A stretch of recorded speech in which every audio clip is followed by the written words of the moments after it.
I never look at the camera. Hello. Welcome back to the channel. If you're new here, hi, my name is Gabby. If you are old here, what is your recent favorite snack fixation? I'm needing new snacks in my rotation. Anyway, welcome to this week's video. Today we are doing my May TBR and my April wrap up. Last month was a pretty typical reading month for me. I read 4 books and we're just gonna kind of get through them quickly because I have quite a hefty May TBR, but we're just gonna get right into it. So to start up the month, I read Book Lovers by Emily Henry. We all know that I'm an Emily Henry stan, so of course I loved it. I believe I gave it a B or a B+. It was one of those. It definitely wasn't a 5-star read. It definitely wasn't like, didn't knock my socks off. However, it was one of my favorite Emily Henry couples. So I think in order, I'm staring at them on my shelf right now, so I think in order, it's Happy Place, Book Lovers, and then it's like a tie between People We Meet on Vacation and Beach Read. And then I have to read Funny Story, but it's $30 for the hardcover, so no thank you. Maybe I'll do Book of the Month just so I can get the hardcover for only $10. But watch, it might not even be available now that the month is over. But all of that aside, Book Lovers follows Nora and Charlie, and they're both in the book publishing world. Nora is a literary agent and Charlie is an editor, and they are essentially kind of like enemies. Not enemies in the actual enemies to lover sense, but more in just like they butt heads, they don't have similar opinions, and I think Nora thinks that Charlie is kind of aloof and just like sees himself as better than her. But Nora is going to spend the summer with her sister in this small town that was the inspiration for a town that one of her authors wrote a book for. And long story short, Nora and her sister go to this town, and who do they bump into? None other than Charlie. Literally this remote town in the middle of nowhere, they bump into each other. And I won't say any more because it's kind of a spoiler to get into like the weeds of their relationship, but essentially like it just goes into how they bump into each other and the back and forth, and as you guys can probably expect, it's an enemies to lovers. And so one thing I liked about this book in particular, compared to the other Emily Henry books, is that they were both so committed to their careers. I know that in all the other books, each of them has their own career that they care about and whatever, but I think a lot of it is centered around their relationships with other people, which that's still the case, but I think that this book, more than her others, focuses on their self-identity and how their identity is really attached to their work and what they do. And I just thought that was an interesting change because a lot of the times in Emily Henry's books we see that the character development and just the character personas are developed around that relationship that they have with the other person or some of the surrounding relationships that they have in their life, whether that's with their family, with their friends, whatever the case may be.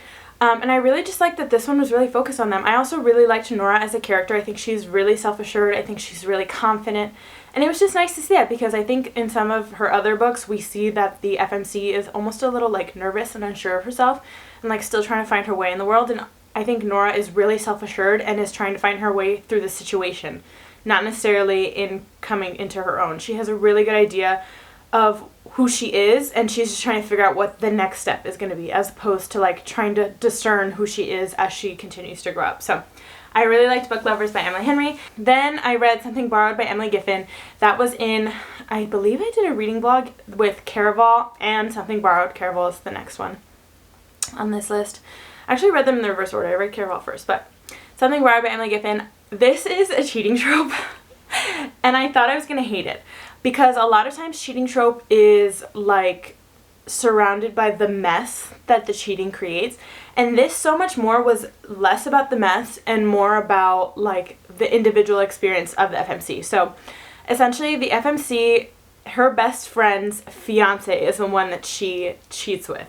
And so you're like, what? And it was so not at all about the friend and not at all about the guy that she cheated with. It was literally just about her and like her reevaluating her own choices in her life, her friendship with this friend, her relationship to this guy. And I think one of the larger themes was that like she had kind of put herself into this box of who she expected herself to be because she essentially let the other people in her life be the main character.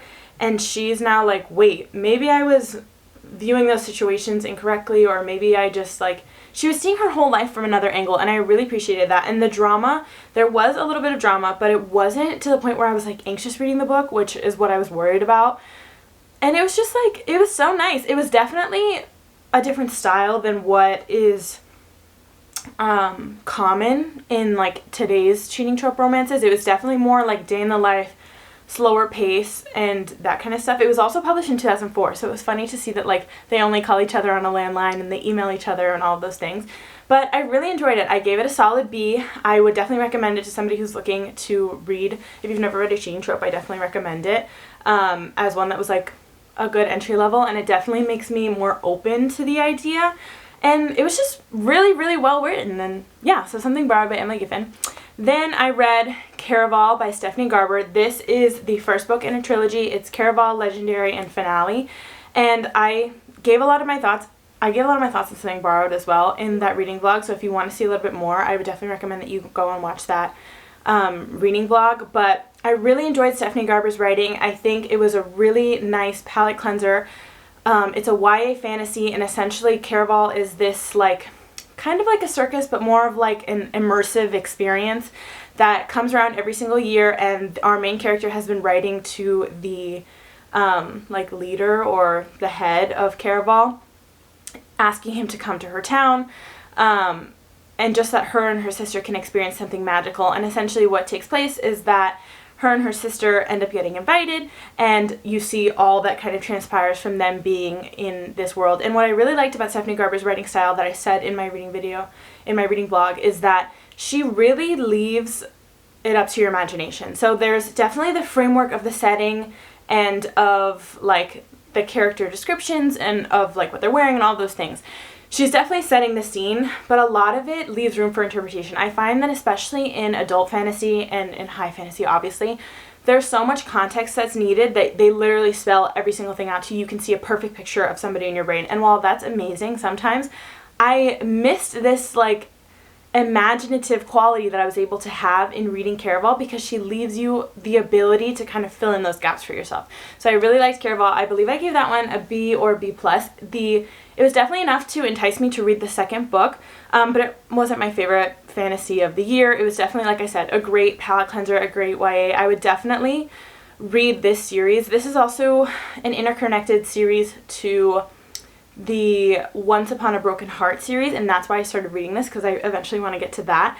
People say that you don't need to read it first, but that it helps give some context, so that's what I'm doing in reading the Caraval series. And yeah, it really introduced me to her writing, and I think the further I get into this series and also into the Once Upon a Broken Heart series, the more her writing will develop and the more that I'm sure I'm going to enjoy it. Next, I started The Humans by Matt Haig, and I ended up softy and effing it. Essentially, the concept of The Humans is that there is this mathematics professor who lives in London who has either discovered or almost discovered the solution to this really difficult algorithm that is gonna like affect the entire world somehow. I don't know how, but this alien was sent to Earth and essentially like inhabits his body to keep him from learning that knowledge or whatever it is. I only got like 50 pages in, maybe. I was reading it on Kindle, so I think I got like 17%. And it was so funny because it's seeing the world through somebody else's eyes. It was almost like being a baby, like experiencing everything for the first time. It talks about how like, oh, I'm getting funny looks, and like maybe it's because I'm not wearing clothes, but like on my planet we don't wear clothes, so like that doesn't really make sense. And like the first thing that happens is that he gets hit by a car. Like it's just so weird, and like I don't know, it was funny. It was definitely humorous and on the comedic side. I didn't get anywhere near to the point where the plot starts to make sense, so I can't really speak to it, but I definitely think it's something that I'll come back and pick up at another time when I'm in the mood for a sci-fi-ish palette cleanser. And then finally, I listened to the audiobook of Little Women. I said this in another video, I believe, but Kindle Unlimited has Amazon Classics included as part of the Kindle Unlimited subscription, and those Amazon Classics, almost all of them include audiobooks, so it was really nice to listen to Little Women.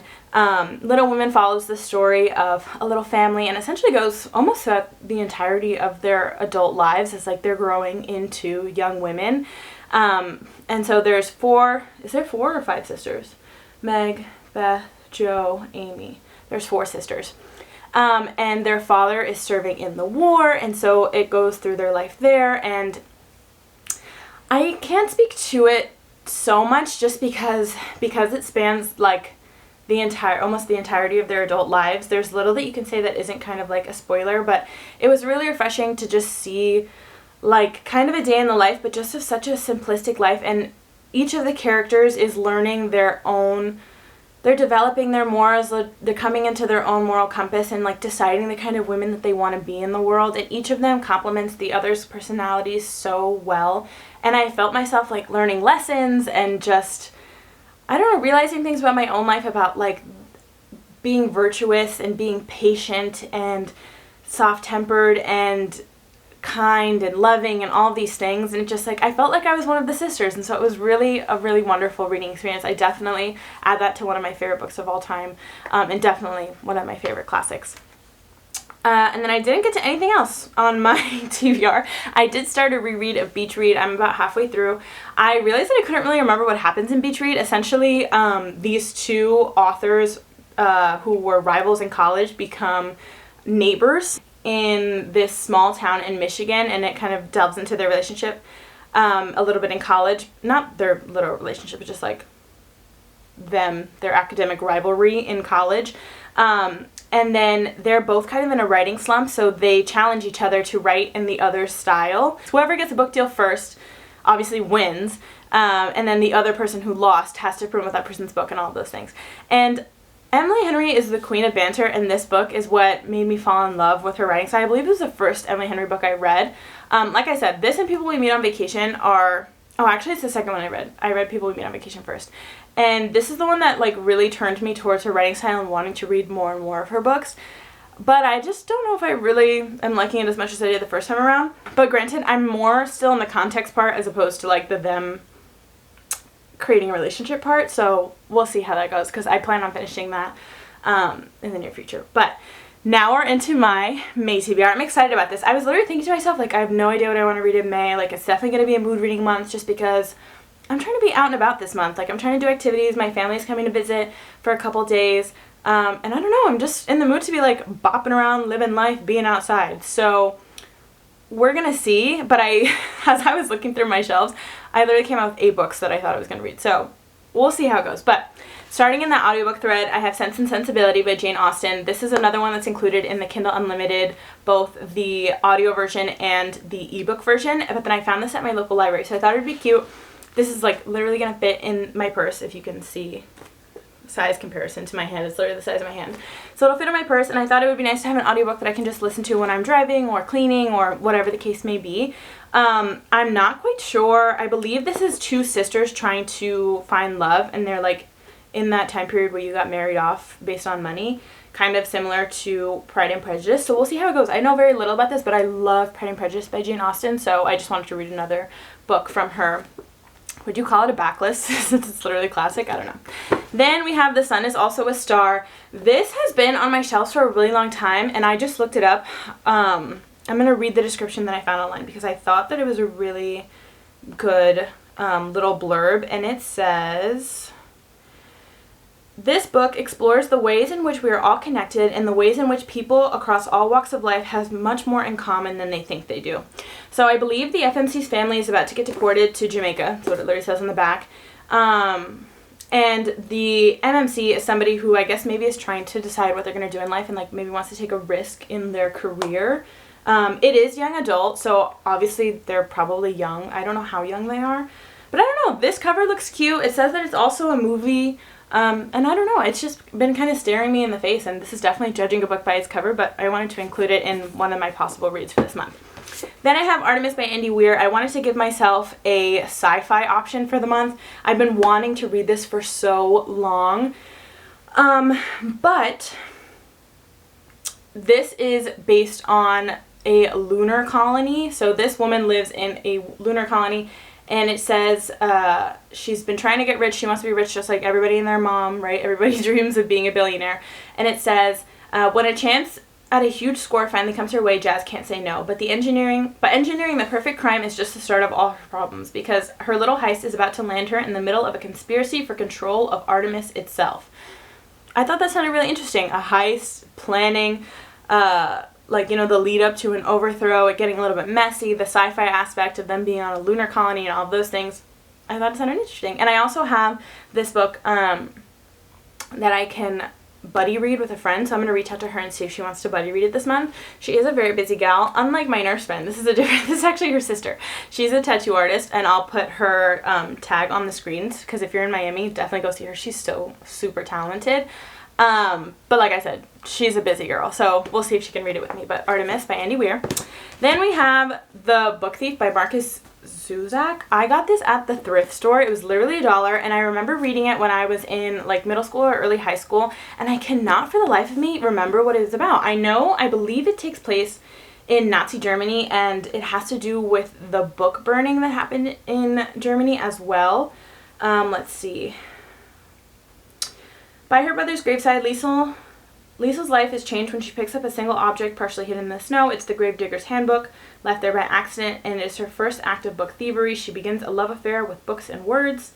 With the help of her accordion-playing foster father, learns to read. She's also stealing books from Nazi book burnings. So, I'm not going to read the rest of the blurb, but it seems interesting. I remember liking it when I read it the first time, but I think I wasn't old enough to understand the depth of concept, so I picked it up so that I could read it now as an adult and see if it kind of hits my heart a little bit differently. This also, I believe, is now a major motion picture, so I can watch the movie after that as well. I'll have a lot of movies to watch if I end up reading all these books. Then I have 2 fantasy options. Well, I actually have 3, but these are the 2 that are in series that I've already started. So I have Legendary, which is the second book in the Caraval series, which I just talked about, and this follows our FMC's.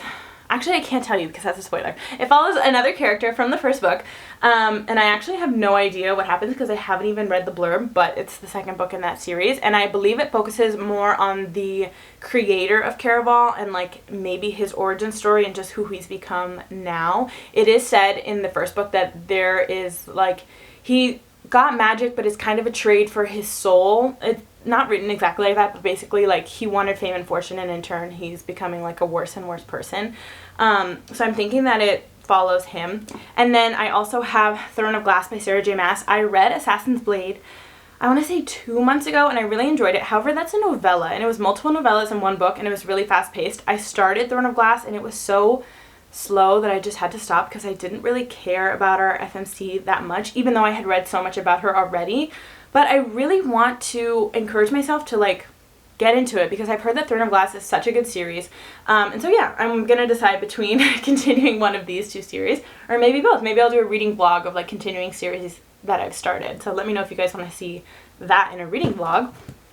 Then I have None of This Is True by Lisa Jewell, another thrift store find. Again, $2, and this is like a recent release. So if you're not shopping at the thrift store for your books, get on it.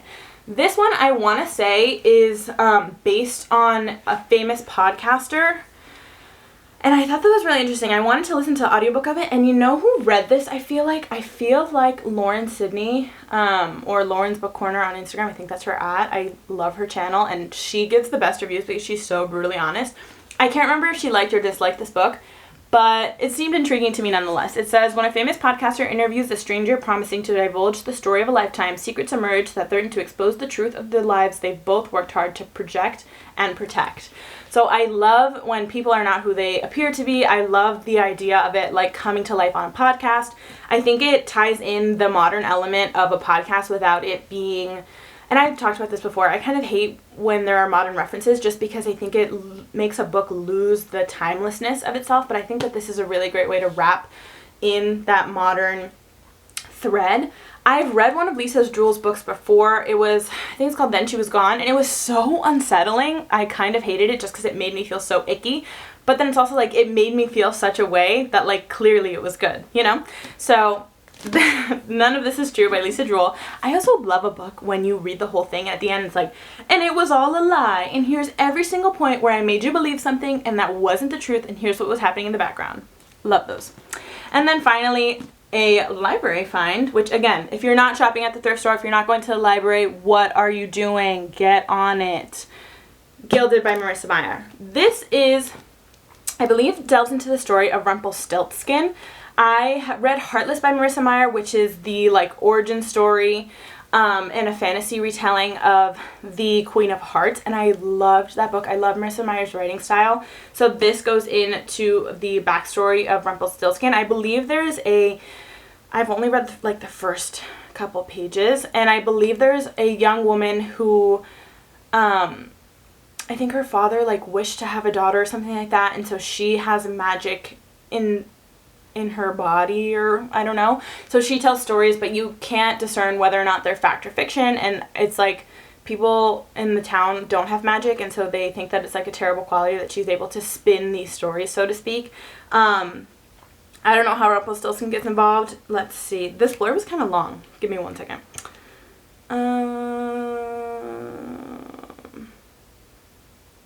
No. This blurb doesn't give anything. Oh, here's the actual blurb. Long ago, cursed by the god of lies. Oh, because it's the god of stories who's also the god of lies. So I think all of the gods are like dual-faced. Split. You guys know what I mean. A miller's daughter has developed a talent for spinning stories that are fantastical and spellbinding and entirely untrue, or so everyone believes. When one of Serilda's outlandish tales draws the attention of the sinister Earl King and his undead hunters, she finds herself swept away into a grim world where ghouls and phantoms prowl the earth, and hollow-eyed ravens track her every move. The king orders Serilda to complete the impossible task of spinning straw into gold, or be killed for telling falsehoods. In her desperation, Serilda unwittingly summons a mysterious boy to her aid. He agrees to help her for a price. Soon, Serilda realizes that there's more than one secret hidden in the castle walls, including an ancient curse that must be broken if she hopes to end the tyranny of the king and his wild hunt forever. So it sounds good. I believe this is a 2-book series as well. And hello, this cover, iconic. I'm trying to see if you guys can see it. But this is such a cool cover. If it's not showing up well in post, I'll insert like a photo of it. But yeah, I just thought it was super cool. I know that I really liked Marissa Meyer's writing style, so I figured I'd give it a try. And thankfully, my library allows you to check out books for a month at a time, not just 2 weeks, which maybe that was just when I was younger. It was 2 weeks. Maybe it's been a month for a really long time, but I didn't know. But anyway, we'll see how many I get through, because last month I only got through 4, and now I have 1, 2, 3, 4, 5, 6, 7, 8 on my TBR, plus whatever I decide to pick up randomly. So we'll see how much I get through, but I'm really excited for this month. I hope you guys enjoyed this video. If you guys have read any of the books that I read in April, please let me know your thoughts and what you rated it. Follow me on Goodreads. It's at Gabby Bloom on Goodreads. I also have a Bookstagram. It's at Books with Bloom, and I post usually what I'm reading. I also post like funny little videos and reels. And I think I'm going to start getting back into posting my book reviews on Reels as well. So if you're into any of that, follow me on there, and I will see you guys in the next one. Bye. Oh, and don't forget to like and subscribe. Bye.